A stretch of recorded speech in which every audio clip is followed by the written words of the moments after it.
Pension நிதி ஆணையத்தை ரத்து செய்ய வேண்டும் என்பன உள்ளிட்ட பல்வேறு கோரிக்கைகளை வலியுறுத்தி மே 20 நடைபெறும் வேலைநிறுத்தத்தில் தமிழ்நாடு அரசு ஊழியர் சங்கமும் பங்கேற்கிறது என்று அதன் தலைவர் பாஸ்கர், பொதுச் செயலாளர் சீனிவாசன் ஆகியோர் தெரிவித்துள்ளனர். நீட் தேர்வுக்கு உட்பட்ட NCERT பாடத்திட்டத்தில் இல்லாத பல பகுதிகள் மாநில பாடத்திட்டத்தில் உள்ளதால் தமிழக மாணவர்கள் கூடுதல் பாடங்களை படிக்க வேண்டிய கட்டாயம் ஏற்படுகிறது. இதனால் எளிமையாக இருக்க வேண்டிய நீட் தேர்வை கடினம் என மாணவர்கள் உணர்வதாக சர்ச்சை எழுந்துள்ளது. இளநிலை மருத்துவ படிப்புகளுக்கான நீட் நுழைவுத் தேர்வை தமிழகத்தில் 1.50 லட்சம் உட்பட நாடு முழுவதும் 22 லட்சம் மாணவர்கள் எழுதியுள்ளனர். இதில் தேசிய கல்வி ஆராய்ச்சி பயிற்சி கவுன்சில் பாடத்திட்டத்தில் படிக்கும் CBSE பள்ளி மாணவர்களுடன் SCERT பாடத்திட்டத்தில் படித்த தமிழக மாணவர்களால் எவ்வாறு போட்டியிட முடியும் என்ற சர்ச்சை தொடர்ந்து கிளப்பப்பட்டு வருகிறது. ஆனால் தமிழக அரசோ NCERTயில் இல்லாத பாடத்திட்டங்களும் மாநில பாடத்திட்டத்தில் சேர்க்கப்பட்டுள்ளன என பெருமையாக தெரிவிக்கிறது. அதே நேரம் இதுபோன்ற கூடுதல் பாடங்களால் நீட் தேர்வுக்கு தயாராகும் தமிழக மாணவர்கள் திணறுவதாக கல்வியாளர்கள் கவலை தெரிவித்துள்ளனர்.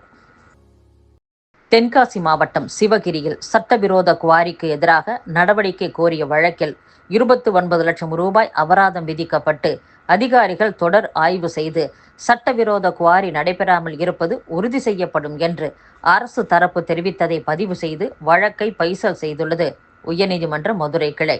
முன்னதாக தென்காசி மாவட்டத்தைச் சேர்ந்த கார்த்திக் என்பவர் மனு ஒன்றை தாக்கல் செய்திருந்தார். அதில் சிவகிரி பகுதியில் அரசு நிலம் மட்டுமின்றி சின்னா மற்றும் பெரிய ஆயுதப்பேரி நீர்நிலைகள் மற்றும் அதை சுற்றியுள்ள விவசாய நிலம், ரயத்வாரி நிலத்தில் சட்டவிரோதமாக கனிமம் வெட்டி எடுக்கப்படுகிறது. இதனால் அருகிலுள்ள திருநெல்வேலி வனவிலங்கு சரணாலயத்தின் சுற்றுச்சூழலுக்கு பாதிப்பு ஏற்படும். இதை தடுக்க சிறப்பு விசாரணை குழு அமைக்க வேண்டும் என கனிமவளத்துறை கமிஷனர், தென்காசி மாவட்ட ஆட்சியர், கனிமவள உதவி இயக்குநருக்கு மனு அனுப்பியுள்ளதாகவும் நடவடிக்கை எடுக்க உத்தரவிட வேண்டும் என்றும் குறிப்பிட்டிருந்தார்.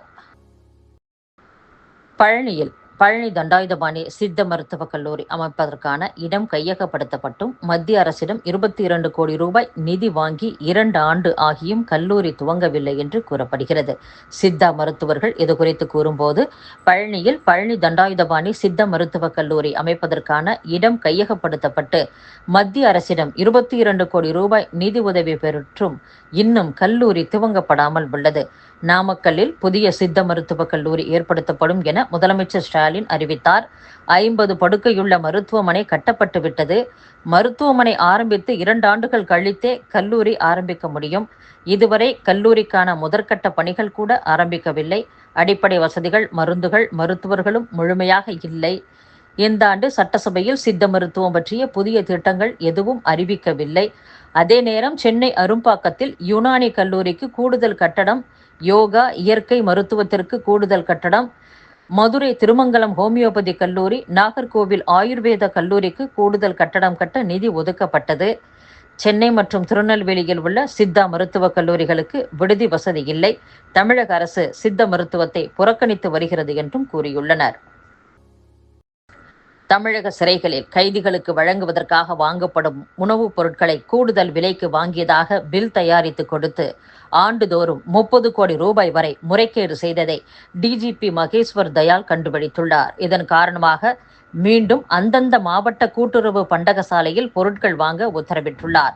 சிறை கைதிகளுக்கு தினமும் 3 வேளை உணவு, வாரம் 2 முறை சிக்கன் போன்றவை வழங்கப்படுகிறது. இதற்கான உணவுப் பொருட்கள் அந்தந்த மாவட்ட கூட்டுறவு பண்டக சாலைகளில் வாங்கப்பட்டது. பின்னர் தமிழ்நாடு பனைமரம் மற்றும் நார் சந்தைப்படுத்துதல் கூட்டுறவு கூட்டமைப்பு மூலம் உணவுப் பொருட்கள் கொள்முதல் செய்ய அழுத்தம் கொடுக்கப்பட்டது. கடந்த மாதம் வரை பொருட்கள் வாங்கியதில் சிறைத்துறையில் ஆண்டுதோறும் 30 கோடி ரூபாய் வரை முறைகேடு நடந்தது DGP மகேஸ்வர் தயாள் ஆய்வில் கண்டுபிடிக்கப்பட்டது. உதாரணமாக, ஒரு தேங்காய் விலை 15 ரூபாய் எனில் சிறை நிர்வாகத்திற்கு 45 ரூபாய்க்கு தரப்பட்டதாக கணக்கு காண்பிக்கப்பட்டது. இப்படி சந்தை விலையை விட ஒவ்வொரு பொருட்களின் விலையும் கற்பனை செய்ய முடியாத வகையில் விலை நிர்ணயிக்கப்பட்டு அரசிடம் இருந்து தொகை பெறப்பட்டது. தமிழகம் முழுவதும் உள்ள 50,000 கைதிகளுக்கு தினமும் உணவுப் பொருட்கள் வழங்க கூடுதல் விலைக்கு வாங்கியதாக கணக்கு காண்பிக்கப்பட்டு கோடிக்கணக்கில் மோசடி செய்யப்பட்டது கண்டுபிடிக்கப்பட்டுள்ளது. ஜனாதிபதியின் வருகையை ஒட்டி சபரிமலை தேவசம் போர்டும் அம்மாநில போலீசாரும் முன்னேற்பாடுகளை மேற்கொண்டு வருகின்றனர். சபரிமலையில் ஜனாதிபதி வரும் நாட்களில் கடுமையான பாதுகாப்பும் கட்டுப்பாடுகளும் அமல்படுத்தப்படும் என்று கூறப்படுகிறது.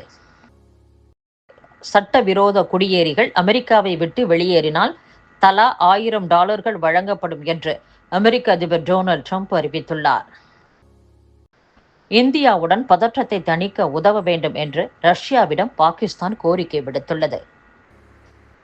காசாவின் அனைத்து பகுதிகளையும் கைப்பற்றுவதற்கான திட்டத்திற்கு இஸ்ரேல் அமைச்சரவை ஒப்புதல் அளித்துள்ளதாக முக்கிய உயர் அதிகாரிகள் தெரிவித்துள்ளனர்.